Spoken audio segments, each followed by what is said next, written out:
Hi guys, good morning. Welcome to the welcome to the next session. And in the last session, we discussed about the Docker, how to install the Docker and how to run the Docker. So here, I just want to introduce you to how to go install the Docker on Ubuntu machine. So for this, you need to have the basic understanding about AWS. We are going to discuss about how to create the server and how to install the Docker on an Ubuntu machine. And later on, we will go ahead and check out what is a Docker architecture and Docker lifecycle. So today's agenda will be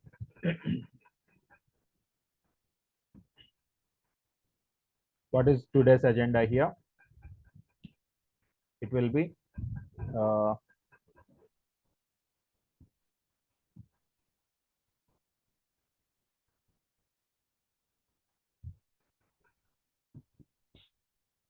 creating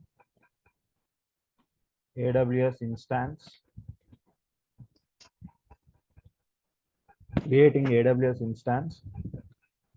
and then Docker lifecycle, or else I will go with container lifecycle.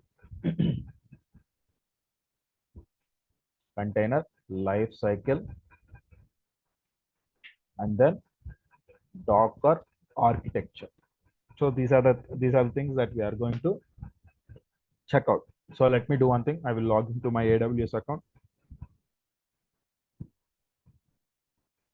So how many of you have this knowledge towards AWS? Whoever are attending to the session. So I think there are somewhere around 5 people are there who has the knowledge on AWS. What is AWS and who is having the knowledge on AWS? Come on, guys, speak out. I am having. Okay. Any Me too. Me too. I am also. Yes, I am creating EC2 missions and all. Good. So you have the basic knowledge of how to create the EC2 instances. So if you have the basic knowledge, that's more than enough. Let me launch an EC2 instance. And first of all, what I will do, I will stop this. Launch instances. Docker underscore server underscore 7 AM. Okay. So this is the last demo for you guys, and afterwards you don't have any sort of demos. And tomorrow and day after tomorrow, you might have to attend the session at 6 o'clock in the morning. Okay, you have to attend the session at 6 o'clock in the morning. So I'm going with the Ubuntu. Sorry, sir. Sorry to interrupt, sir. This session will continue. This class will continue at 6 a.m. Yeah, this class will be scheduled at 6 a.m. I already said you in the first class itself. Sorry, sir. That's okay. So yeah, so I'm going with the Ubuntu. And then which type of instance I want T2 micro. First of all, we need to create a key pair.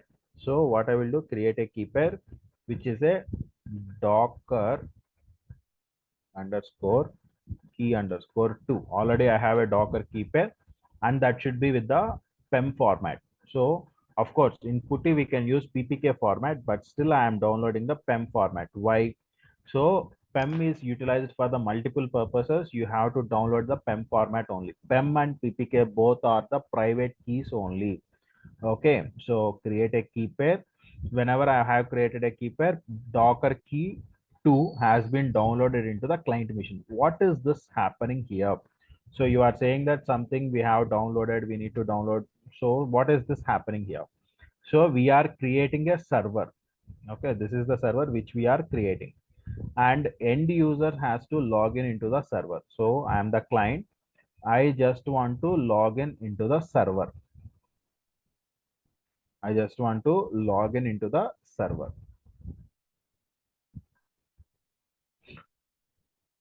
Okay. If I want to log in into the server over the internet, how? Either I need to provide the credentials. Credentials in the sense username or password. If username or password or credentials are not available, then what I'm going to do here is I'm going to create a key pair. So the server will have a public key. Try to understand. The server will have a public key and the user will have the private key. In the user computer, he will have the private key. So that is what we have downloaded it over here. So whenever we are creating, so here you can see Docker key. So what is a Docker key? The Docker key 2 is the public key which has been assigned to the server, and Docker key 2 or .pem. .pem is the private key notation. So the private key is downloaded into the client machine. And next one is in which VPC you want to create. So if you want to create a server, you need to have a VPC. So I'm selecting the VPC, and what I'm doing here, I'm going ahead to install the server in the VPC and select an existing security group. I will select the default security group. If you have any questions regarding AWS, I already started an AWS session in the evening 7 o'clock. So if there are the people who doesn't know about the AWS configurations, and it will be very, very good for you to attend those sessions also. So if you are eager to learn AWS, of course, there are the people who know about the AWS, but I am telling it to the people who doesn't know AWS and what is going in the backend. So please attend to those sessions so that you can clearly understand, and that will be a benefit for your career. Okay, career wise, it will be very helpful for you. Okay, so I'm selecting the security group and launch the instance. So the instance has been launched, and which means that I have an Ubuntu server. So this is how I can create the instance. Once that instance is created, then what I can do here is I can install the Docker. I'm going to install the Docker. How I can install the Docker, that I will show you. So select the server, copy the public IP, but the point is, try to understand here, but the public IP, whatever the public IP that we have copied, this particular we downloaded the PEM file. So PEM file is also a private key file. This Docker key2 or .pem, it is also a private key file. But the major point here is this PEM format is not acceptable by your putty. Okay, so the PEM format is not acceptable by your putty. So for that, what I need to do, I need to change the PEM format into PPK format.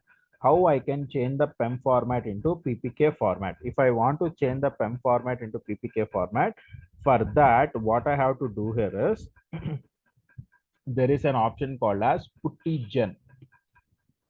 Okay, select the putty gen and click on load. So I want to load the PEM file. Where is the PEM file?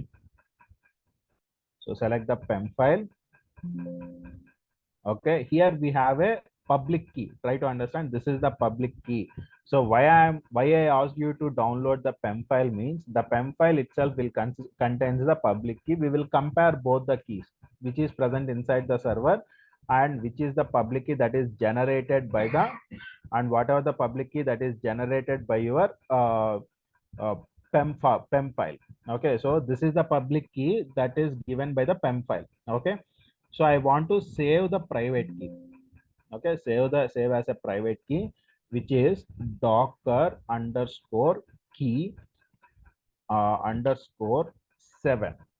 I'm going to give like this. So that is the PEM file PPK format which I want to save. Here you can see docker key 7 is stored. Now what I can do, open the putty. Okay, open putty Ubuntu @ why? Because we have created the Ubuntu server, so the user will be Ubuntu. So Ubuntu @ provide the public IP. Okay, whatever the public IP that we have created, provide that a public IP. So where is this? This is the public IP address of the server. Provide it over here. So how we are going to log in? So to log in into this, we need to have the PPK format. Go to connection, SSH, authentication, credentials. So in the credentials, you need to provide the Docker 7. Just now we have converted the PEM file into PPK format. Provide that PPK file over here and open it. Here you can see I am able to log in into the server. Look at that. So I will just increase the font size so that you can clearly check out this. Okay. Right. So here we have we just logged into the server. So we will have cd.ssh. Here you can see we have the authorized keys, cat authorized keys. So if you can see, we have an authorized key over here. So let me copy this. And then what I will do here is I will paste it over here. Okay. So if you compare both the keys, let me copy it.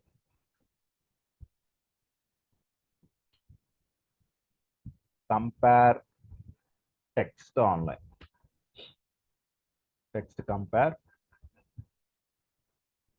See, this is the first key which we have right now, and this is the key which I copied from the server, right? So if you go with the comparison, see there what it is saying, two texts are identical, both are same, which means that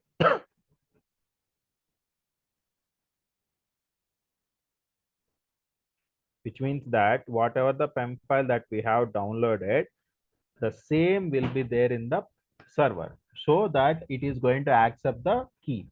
Okay.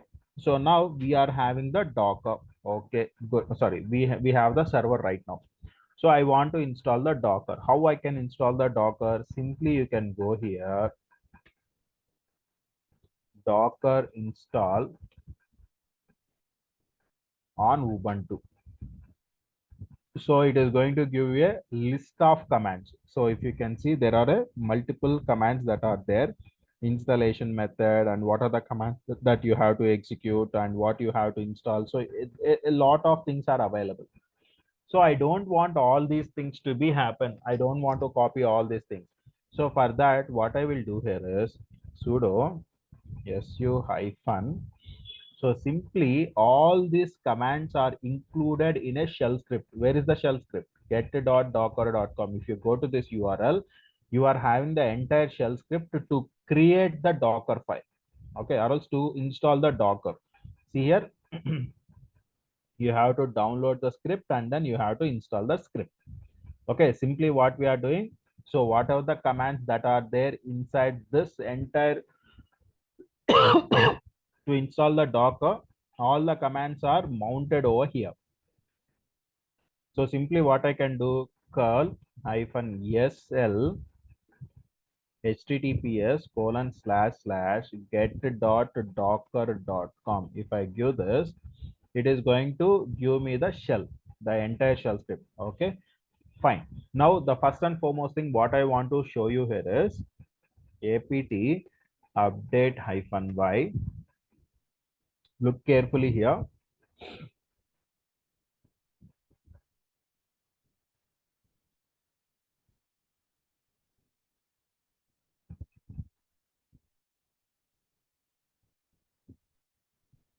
Okay, apt. Why I am going with the installation of nettools? If I go with if config, so apt install nettools -y. Okay, before installing the Docker, I just want to show you this. Okay, good. If config, what is this command shows? This command shows that how many Ethernet adapters are there. So it is going to show by this command, which means that we have a server. Try to understand this. We have a server. This is the server which we are having, and it is connected to the internet.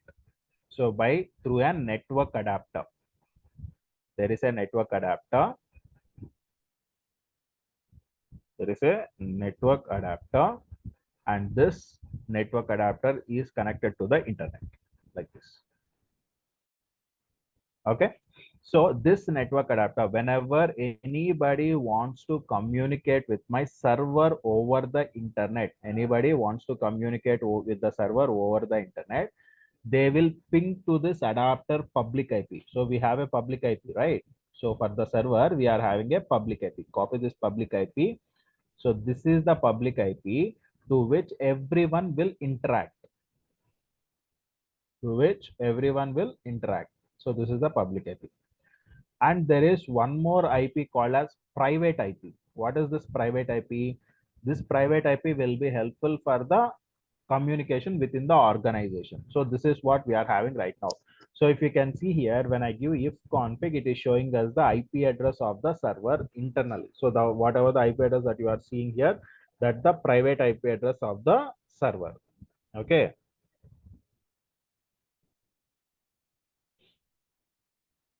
Are you able to understand what I'm saying?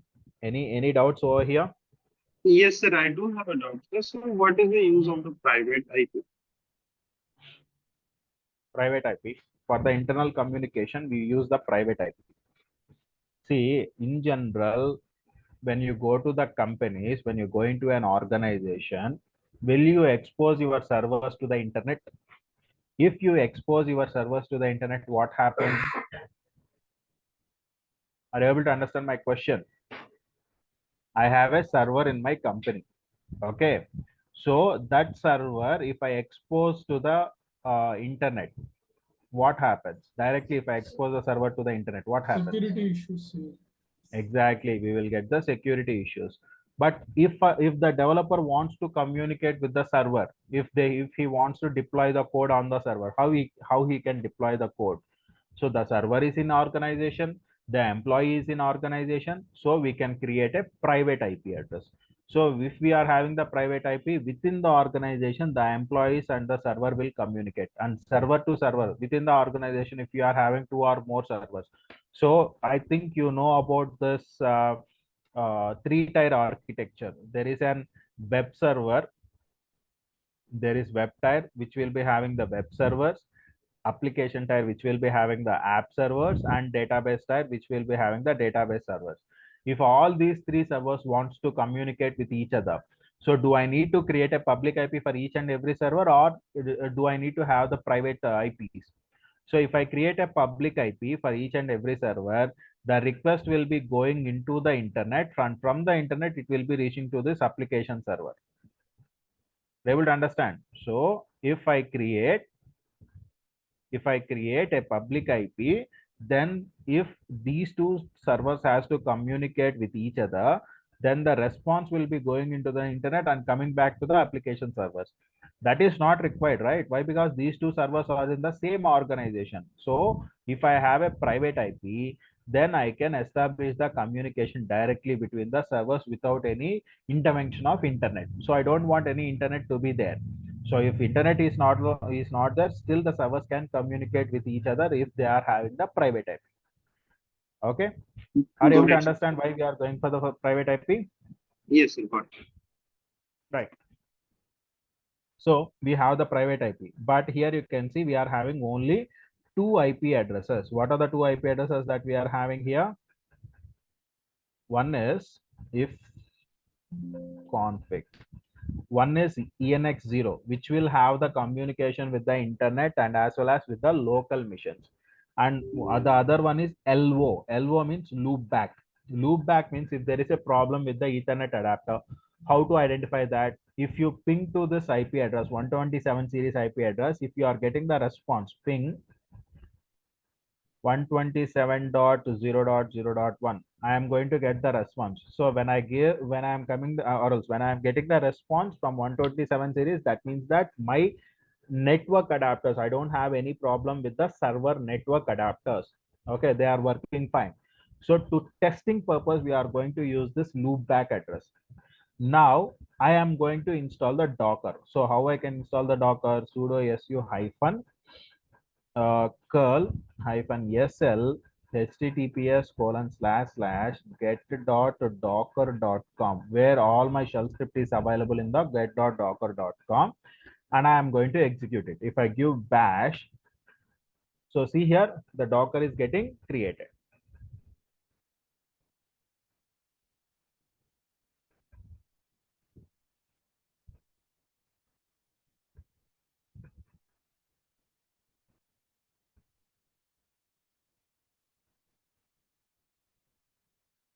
Okay, so hold on a second. The Docker is getting created. Okay. So here you can see Docker info. If you give this, sorry, Docker info. Here you can see which version of Docker is installed and what is the runtime, everything it is going to give you. Or else you can check out Docker PS. But in the companies, in the organizations, the users will not be provided with the root privileges. So this root user access you won't have. So then what you have to do, you have to log in as a normal user and you need to execute the Docker command. So if I go with the Docker PS, it is showing that unable to permission denied. So why? Because the Docker was installed over the root, but we are right now in the with the user Ubuntu. So if the administrator has created something, then the administrator has to provide permission for the user, right? So what I will do here is sudo su hyphen user mod hyphen ag Docker. There is a group called as Docker group. So into the Docker group, I am adding Ubuntu user. Okay. So exit Docker PS. Still I am going to get the error. What I will do, I will take a duplicate session. In this session, the user will not able to access it. But when I go for a duplicate session, Docker PS, see that now I am getting the response. If I am the Ubuntu user also, I am getting the response. Previously, I am not getting the response. Now, when I added the user into the Docker group, I am able to access the Docker tools. Okay. Are you able to understand what we have done right now? What we have did? Can anybody explain me? So we created like a Ubuntu server and we are logging to Ubuntu server with the not with the root user, but like the Ubuntu user, like any user we can have. Correct, exactly. Then later we install the Docker. So whether the Docker is providing the permission for the normal user to access, do we have the permission to the normal user to access the Docker? Until by default it won't be there. So until we provide the permission. So how we are going to provide the permission? User mod hyphen ag Docker and space and name of the user. So then only the user can access the Docker. Okay. So now the Ubuntu user is using the Docker. Okay. And one more thing I want to show you here is if config. So previously, how many adapters that we are having? Previously, how many network adapters that we are having? Before installing the Docker, how many network adapters that we are having? 2. But now, how many adapters that we are having? But now, how many network adapters that we are having? See, we are having 3 network adapters. What is the third network adapter? The third network adapter is your Docker adapter. Yes. So what is this Docker adapter? So inside the server, if you can see, we have the 3 network adapters. So inside the server, if we install the Docker, inside the server, if we install the Docker, so right now I have installed the Docker. After installing the Docker, a network adapter will be created. So it is created inside the Docker itself.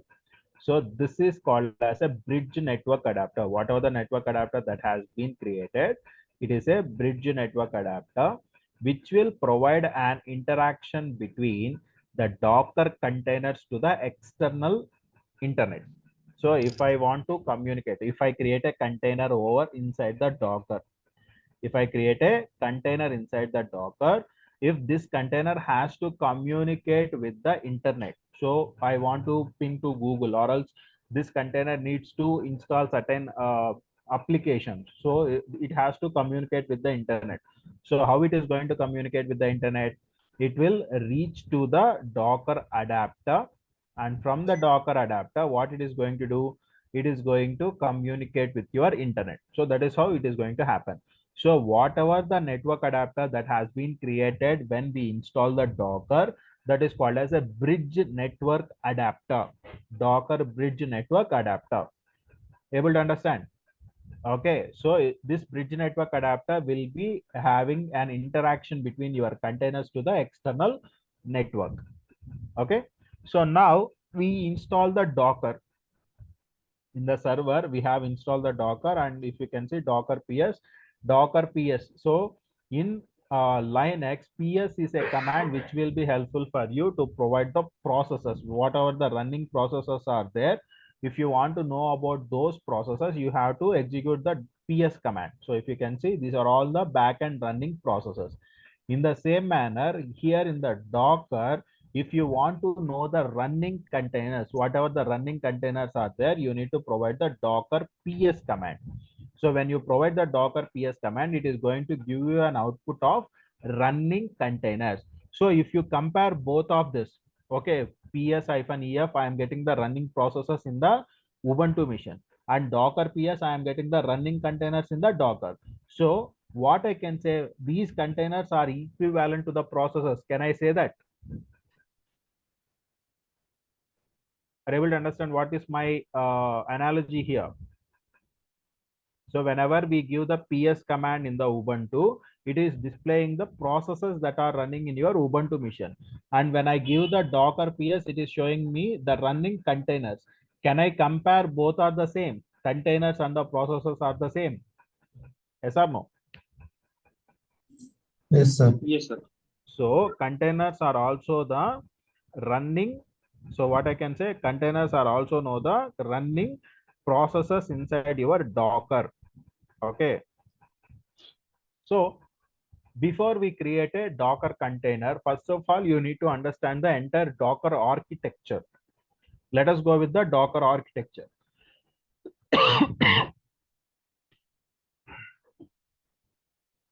Docker architecture.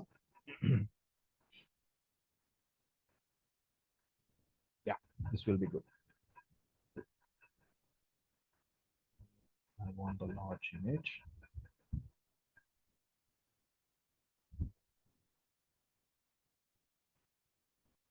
I think this is good.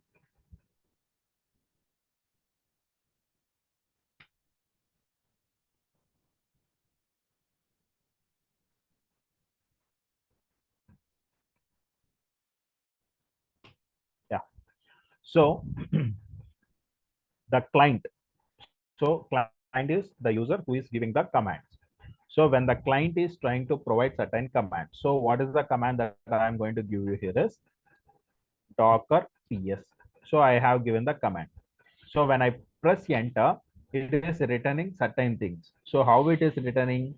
Whenever the user is providing a command, so that is the client. When the client is trying to execute certain commands, the commands are going to hit to the docker daemon.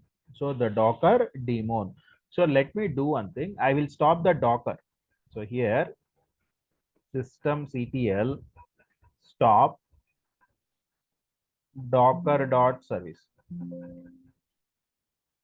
sudo docker.service.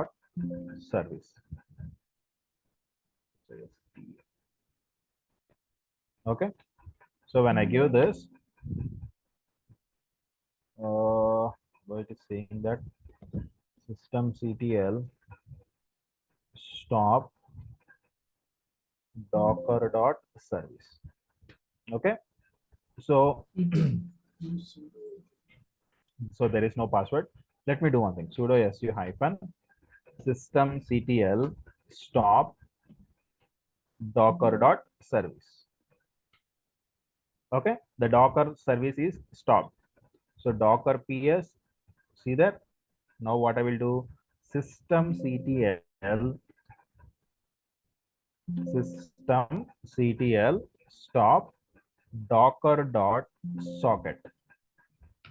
So this is also very important. Socket is the listener. Okay, when I give docker ps, I'm going to get a response like the docker daemon cannot connect to the docker daemon. So this is very important. Here you can see whenever the user is providing any command, it will be hitting to the docker daemon, and docker daemon can give you the response to the user back. Okay, but when the Docker daemon is down, when the Docker daemon is down, it is not providing any sort of response to the user. So I will start it again. Docker start docker.socket, the listener, and then docker.service.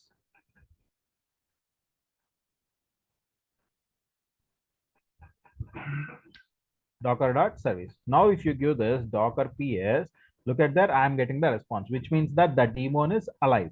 So as the daemon is alive, so it is providing the response back to the customers, okay, or else the client. So in the same manner, the client want to create a container. The client wants to create a container. So for that, what is the command that I can use here is docker run -itd. What is this itd? I means interactive. The user can interact with the container. T means a separate terminal has to be created for the container. D means detached. So very important. itd I interactive console.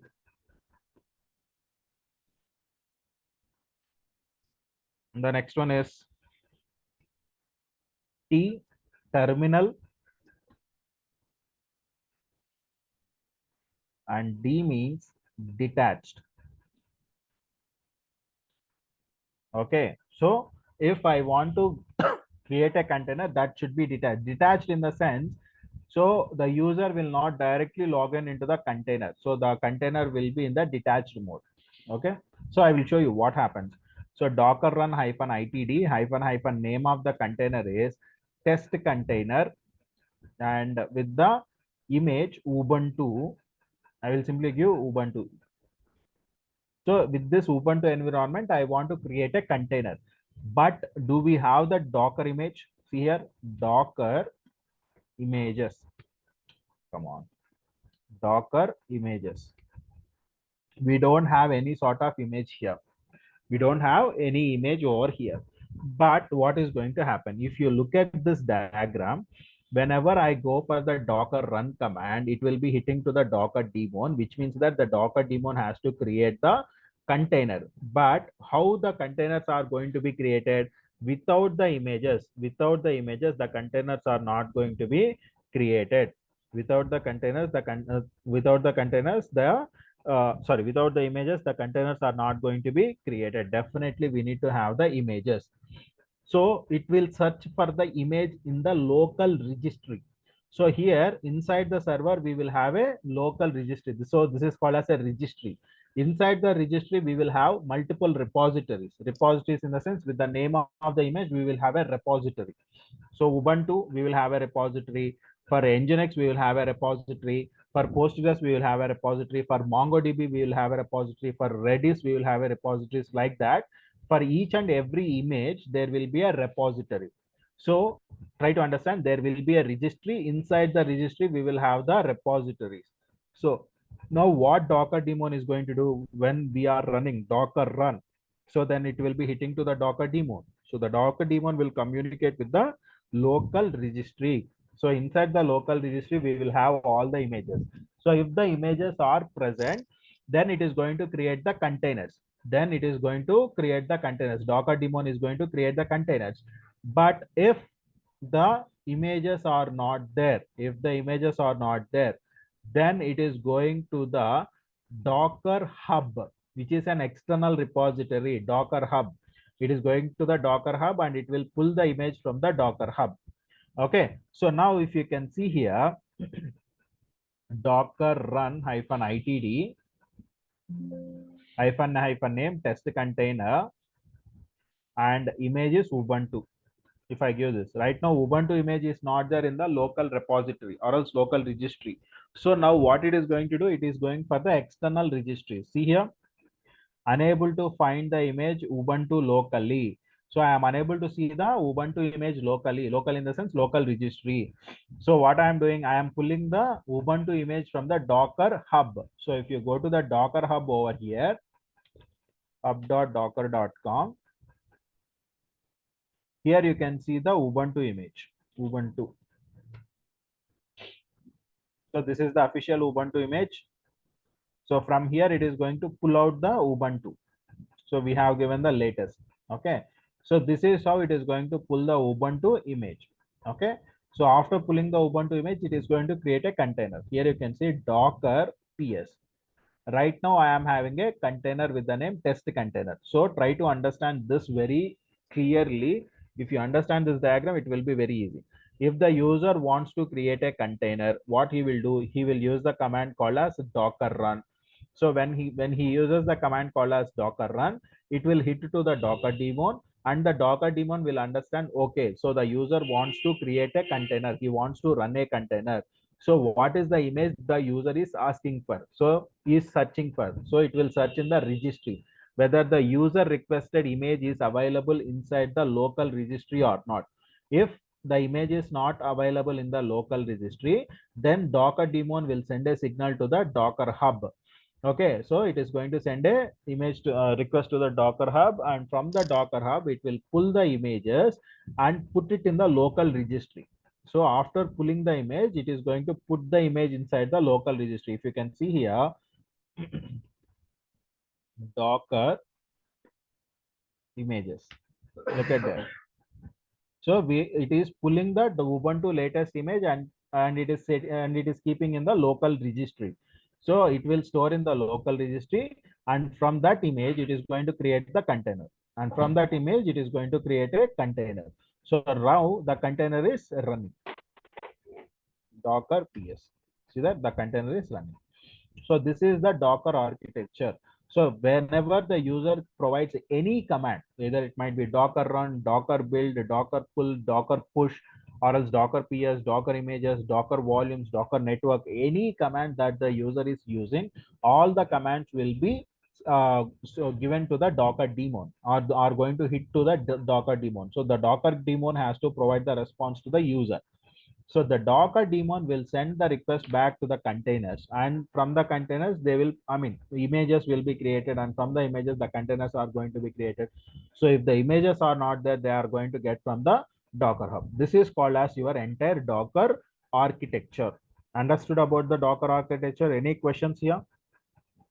Sir, I do have a question. So the Docker hub is like contains all the images, right? Yes. So once we so it is kind of like we downloaded the Ubuntu image on our local registry, right? Yes. So if we call the Ubuntu image again, Hmm. like I want to create a new container with the same Ubuntu image, right? So this time it will happen from my local registry, right? Yes, exactly. If the version is the same. For example, here, what is the version? Docker images. What is the Ubuntu version? Latest, right? So if I try to create a container, Docker run hyphen itd hyphen name web app 1, and with the Ubuntu latest. Excuse me. If I want to create a container, it will be created from the local registry. You can see here, Docker PS. Web app 1 is created. But if I try to create the container with some different version, 2204, web app 2. Do I have 2204 in my image list? No, we don't. Then what it is going to do? See there. No. It is going to pull the image from the Docker hub, and then it is going to create the container. Able to understand? So not Yes. all the Ubuntu containers, especially you need to check for the tag. What is the tag that we have given? Whether it is latest or else any new tag that we are providing. If we are providing any new tag, whether that image is provided or there, whether the image is available in the local registry. If the image is available in the local registry, it is not going to the Docker hub. It will create the containers from the local registry itself. But if the image is not there in the local hub, then it is going to the Docker hub. Okay. Understood? Yes, sir. Okay, good. So this is called as a Docker architecture. The next one is Docker lifecycle, container lifecycle. You need to understand here. So we are creating a container, but one thing I just want to show you here is what is the difference between ITD and IT. So for example, if I want to create web app 3, it will be created, but am I logging into the container? See here. So right now I am inside the server only. So if you can see Docker PS, web app 3 is created. So now if I remove the D, what is going to happen? I'll go with web app 4 and I will remove D. So what is the difference that you find out if I give D and if I don't give D? So right now I was inside the container. So see here, previously I am having IP 192.168.1.111. So this is the server. If you can see 404E68. When I run this command, automatically I am inside the container. So previously when I give D, I was not inside the container.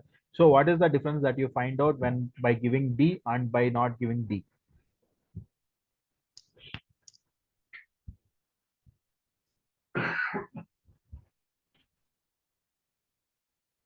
I think it is running in the background.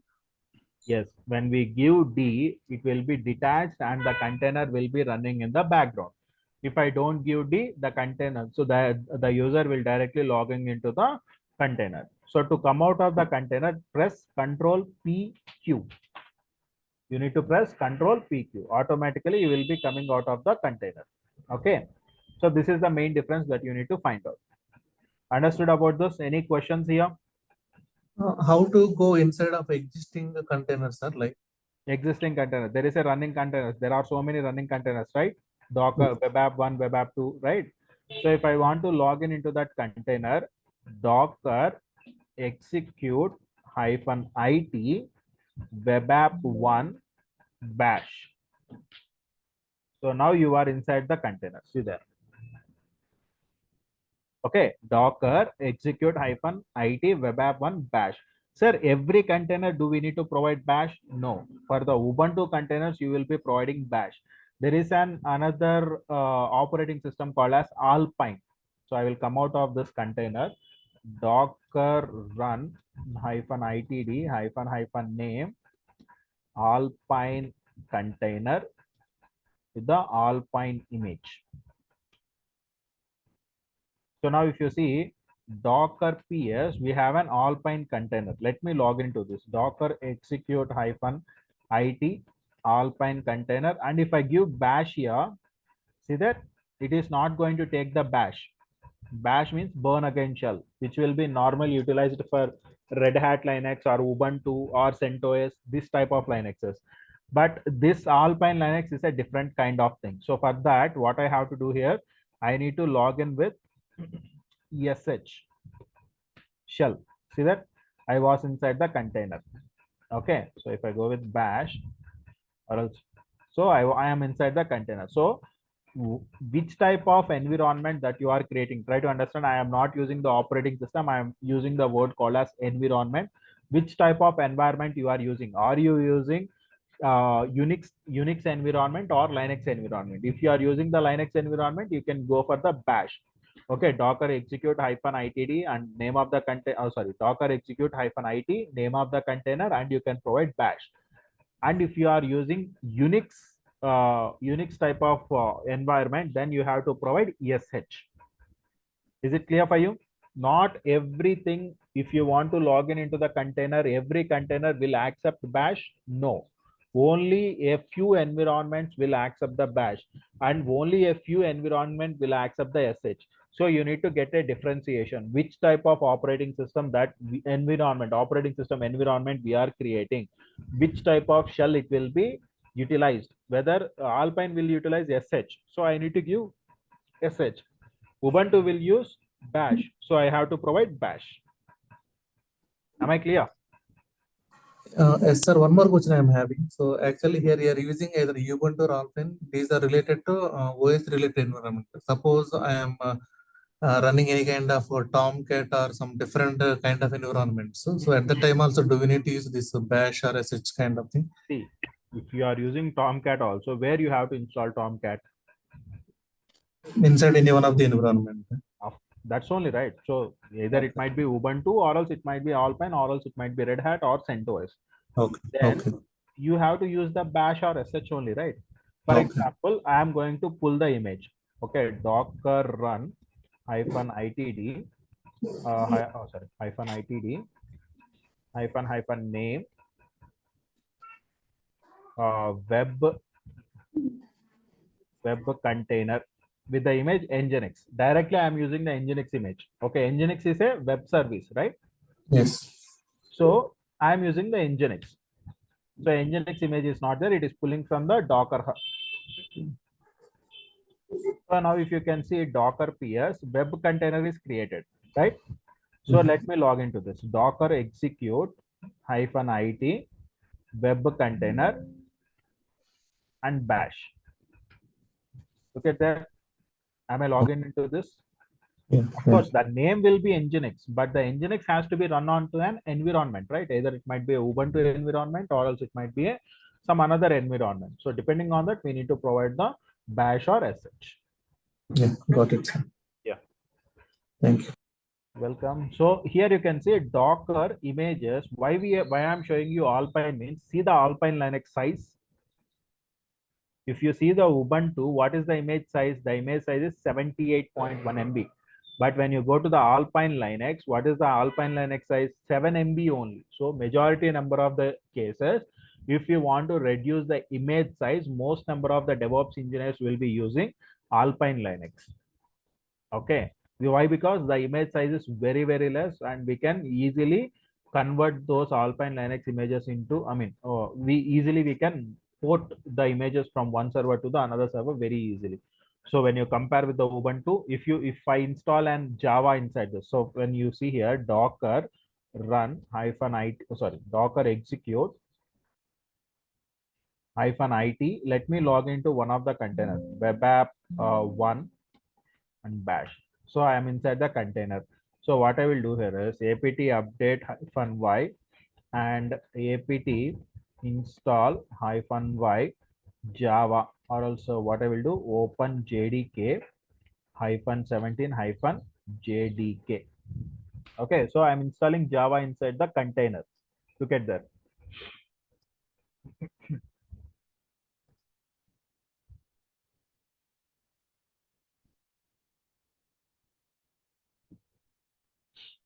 After installing Java inside the container, I will convert that container as an image.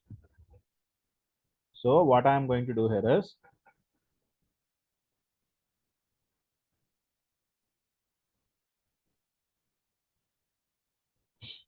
so hold on.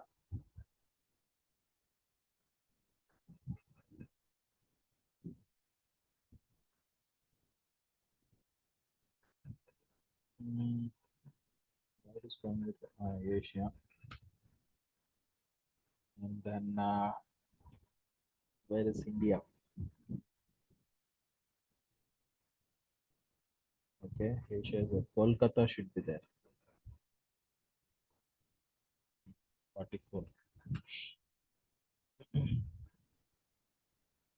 44. Yeah.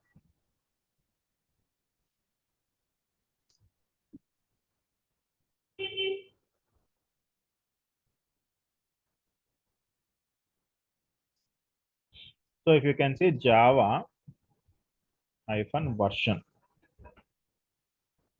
OpenJDK 17 was installed inside my container, web app 1 container. Okay, so I will come out of the container and I will convert that container as an image. Docker commit web app 1. Web app 1 should be converted as Java 17.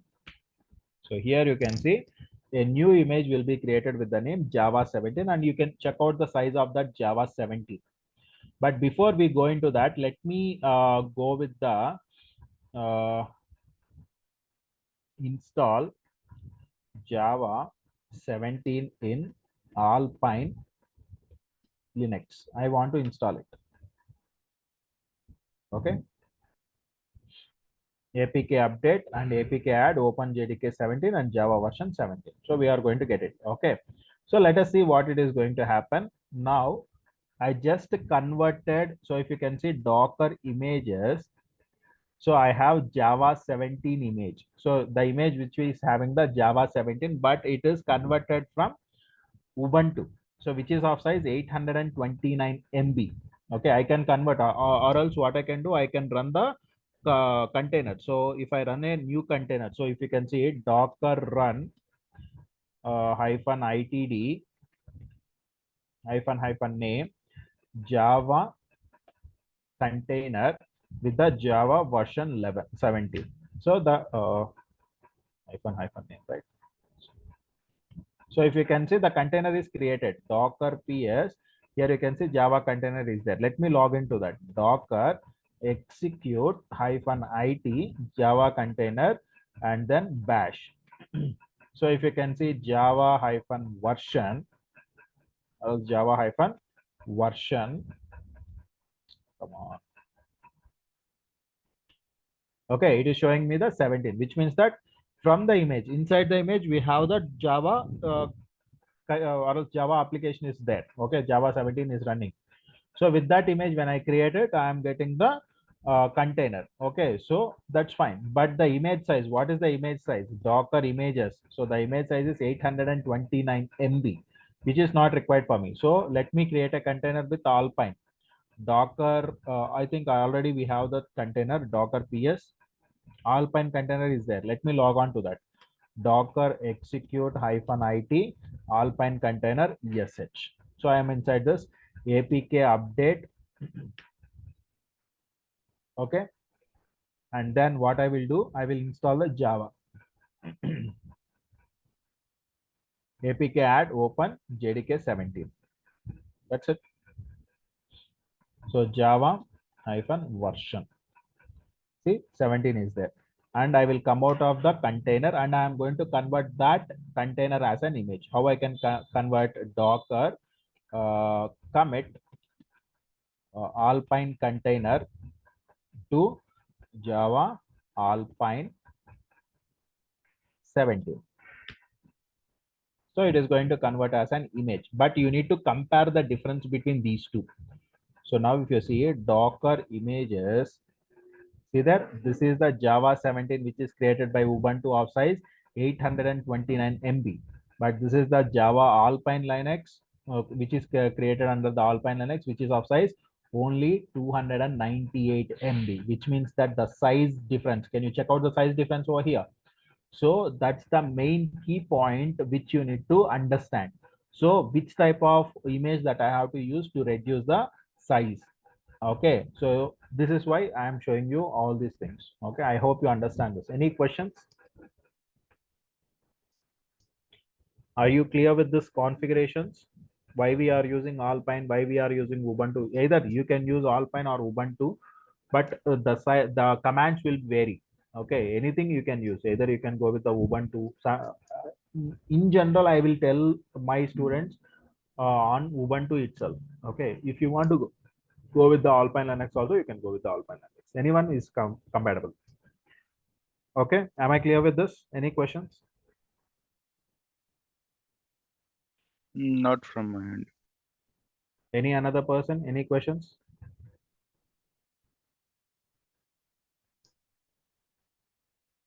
Okay, so that's it from my end. That's it for the demos.